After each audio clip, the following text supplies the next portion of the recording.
Magandang umaga, tanghali, hapon po sa inyong lahat. Luzon, Visayas, Mindanao, sa ating mga kababayan dyan sa Pilipinas.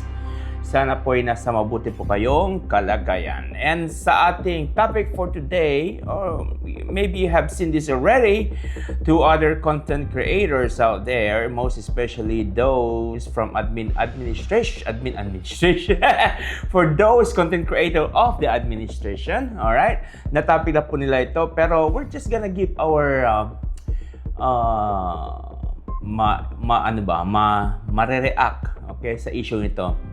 But there's one special one na hindi pa nila nako-content. But anyways, before I begin, let me begin. All right. Bago ko po umpisa nito, okay?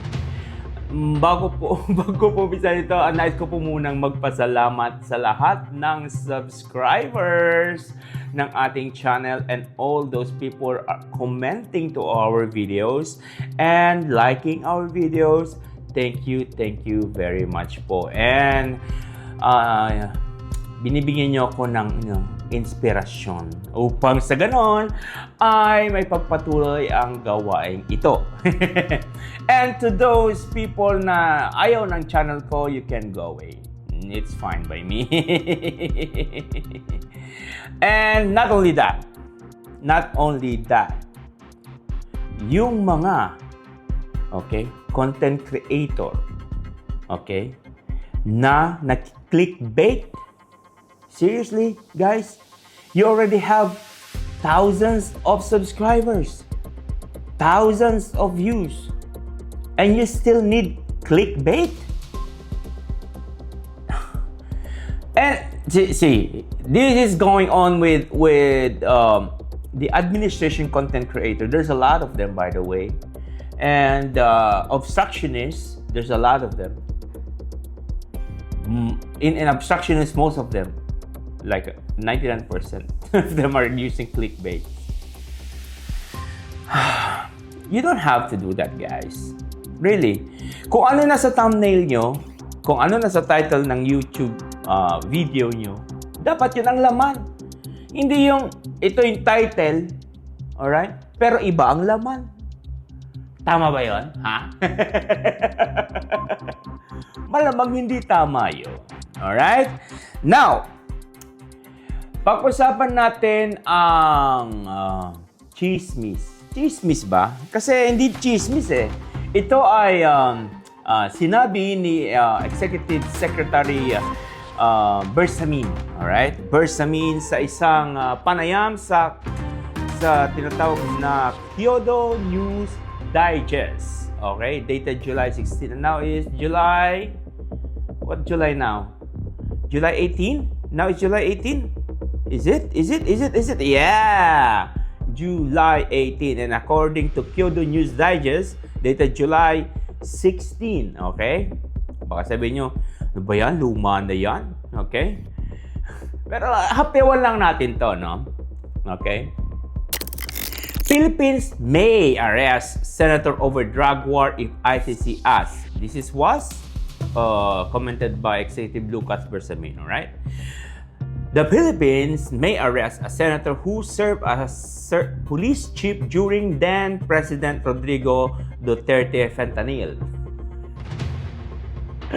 war on drugs if the International Criminal Court issue a warrant over a campaign that left thousands of suspects dead.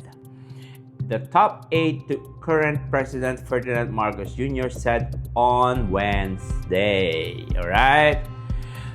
Kung inyong matatandaan, bago maaresto itong si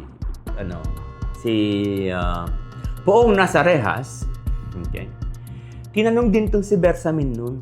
Anong sabi ni Bersamin nun? Siyempre, we don't know. We don't have a warrant of arrest yet, but if we have a warrant of arrest, we're going to implement it. At I can say 3 months after that, or 3 days after that, eh, hinuli na itong si matandang fentanyl. So medyo masakit sa tenga ni kung sino man tong Judas na to. Okay, panoorin natin to. Alright? Panoorin natin to. Wait, hold on. What the heesh? What's going on? Wait, hold on. Why there is no sounds? Alright, okay. Let me check. Okay. And let's go.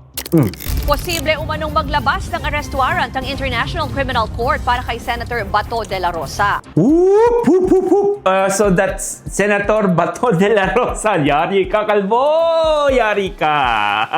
Let's go. Ayon yan sa pasaring na pahayag ni Executive Secretary Lucas Bersamin na posible na raw arestuhin ang isang dating police chief nung panahon ng drug war.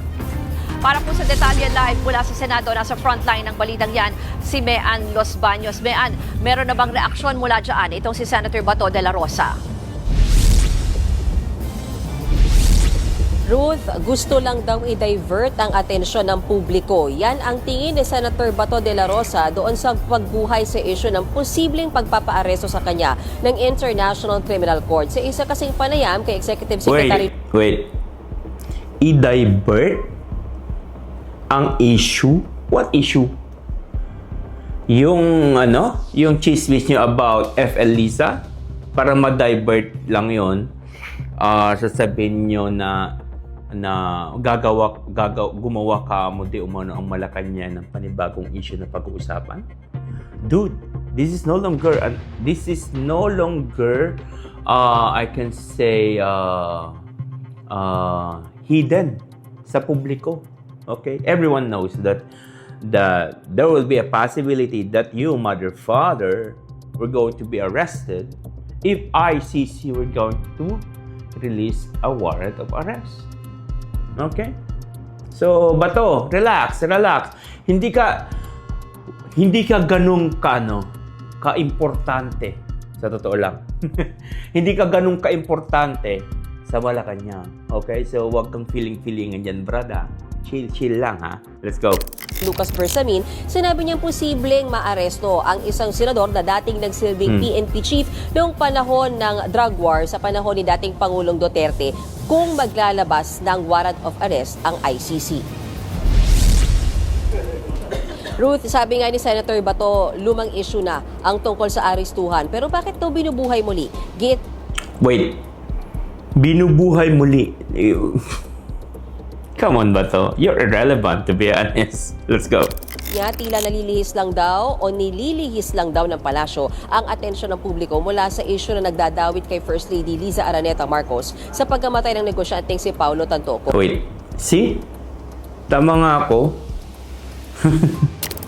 Nang matanong naman si Bato kung totoo nga ba ang pinupukol na issue sa First Lady, sabi niya, hindi niya naman alam dahil hindi daw siya ang nag-iimbestiga dyan. Hirit pa niya, tanungin na lang daw ang Beverly Hills Police Department. Sa gayon, wala naman daw impormasyon si Senator Bato kung maglalabas nga ng warrant laban sa kanya ang ICC. Pabiruding sinabi ng senador na kung nariyan na ang warrant, saka na lang daw niya haharapin. Ika nga niya, tatawid na lang daw siya sa tulay pag nagawa na ito. Pakinggan natin, Ruth, ang ilang bahagi ng pahayag ni Senator Bato de la Rosa. Wait, hold on. Bago natin pakinggan yung pahayag ni Bato.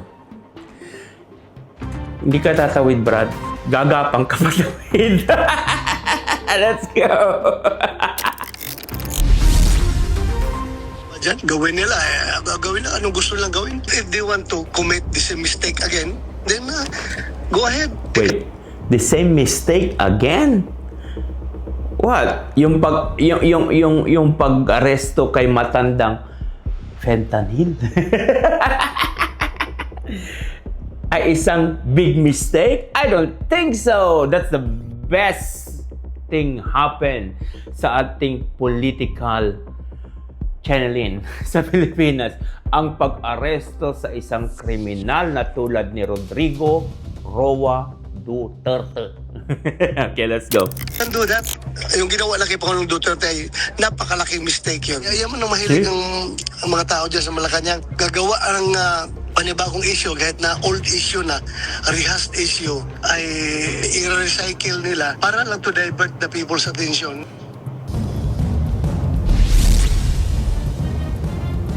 Ruth, natanong din natin Senator Bato kanina, no, kung may mga paghahanda ba siya dyan sa posibleng ngang pagpapaaresto sa kanya ng ICC. Sabi ni Senator De La Rosa, ayaw niya niyang i-telegraph yung kanyang mga plano o kung may mga paghahanda ba siya. Pero natanong din siya, posible bang hindi niya harapin yung warrant, hindi siya magpaaresto, ayaw din daw niyang sagutin yung posibilidad kung siya ba ay magtatago o hindi. Ruth?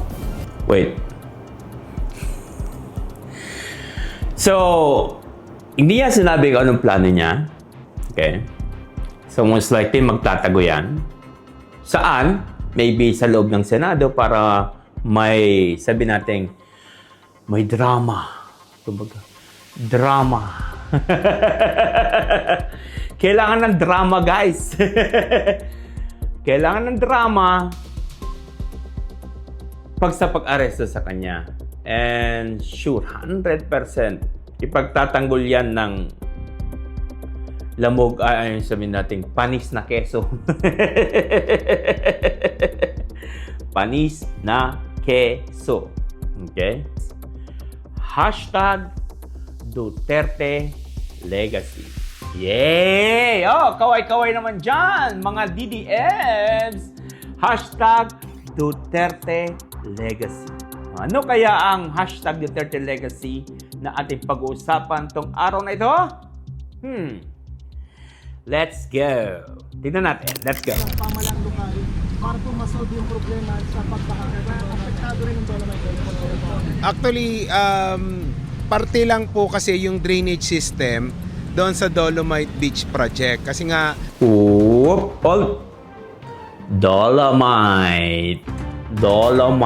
Beach. Hashtag Duterte Legacy. At bakit naman naging perwisyo ang Dolomite Beach? Let's go! according sa mandamus order ng Supreme Court na linisin yung tubig na dinidischarge sa Manila Bay, yung 3 pong outfall, isa na po ito, ay hinarang po yung tubig para nga po padaanin sa Oopsie! Hinarang ang tubig ubang ano? sewerage treatment plant at malinis bago i-discharge dito sa Dolomite Beach. Kaya po, nasabi nga ni Yorme, maliit yung capacity ng STP para i-process kaagad. Ang talino, di ba? Hashtag Duterte Legacy. Yung kakapiranggot na amoy burak na Dolomite Beach, okay, ay naging perwisyo sa kamay nilaan dahil, okay, sige, sabi mo sa amin, engineer. Agad yung pong tubig, hindi kaya yung ng STP, yung volume ng tubig na dumadating, kaya po nagkakaroon ng imbudo na iipon muna sa mga karsada bago mailabas. Oopsie! So, madalit sabi, dahil sa Dolomite Beach, naging resort ang buong kamay nila ang tuwing umuulan. Naging embudo! Alright? So, hindi kaya ng STP daw. Hindi ko alam kung anong ibig sabihin ng STP, pero gamitin na rin natin. Yung siguro sanitary channeling converter yun. Na dahil sa Dolomite Beach, ang buong kamay nilaan ay binabaha. Ito ngayon ang Duterte Legacy. O, di ba? Ang talino, di ba? Kung sino man. Ito yung nakakatawa dyan, ano? Ito yun Pinagyayabang nila yan na nirehabilitate daw ng Addictus Benedictus sa fentanyl na si Digong, okay, ang Manila Bay. Alright? Gumawa siya ng, Dolomite Beach. Na pag pumunta ka, sabi ng mga pumunta doon, amoy burak. At kahit anong klaseng linis ang gawin nyo dyan, mga kababayan ko, hindi yan malilinisan. Alam nyo kung bakit? Okay? Dahil ang problema ay hindi naman yung tubig dun sa ng Dolomite Beach. Yung mga basura manggagaling sa Maynila, okay, na papuntang Manila Bay. So, hanggat merong source ng basura, hindi mawawaling basura doon. Okay? Sa Dolomite Beach na amoy burak. At dahil sa Dolomite Beach, buong Maynila ay binabaha at nagiging Manila Resort. Nagiging malaking swimming pool ang Maynila. Okay? Inaano niyo pa pinagyayabang niyo pang Dolomite Beach, wala namang kakwenta-kwenta. Ikumpara niyo yung Dolomite Beach sa ginawa ni Marcos. Saan? Sa Pasig River. Yung area yun. Di ba? May naperwisyo ba si Marcos doon? Wala. Okay? Ni-rehabilitate nila yung buong lugar na yon na wala silang piniperwisyo. Samantala, meanwhile, the addict sa fentanyl na si Duterte, okay, gumawa ng Dolomite Beach para perwisyuhin ang Maynila. Okay? Ganyan ang tatak Duterte. #Duterte Legacy. Ano ulit? We planted evidence.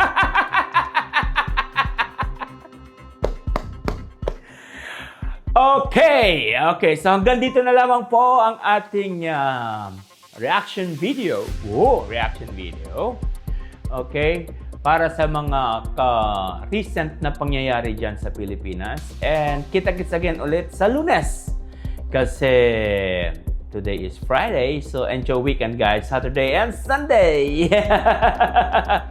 Don't forget to like, subscribe, and click that notification bell upang sagad na ma-notify po kayo kung may mga bagong programa po tayong tulad nito. Maraming salamat. Happy weekend and babush!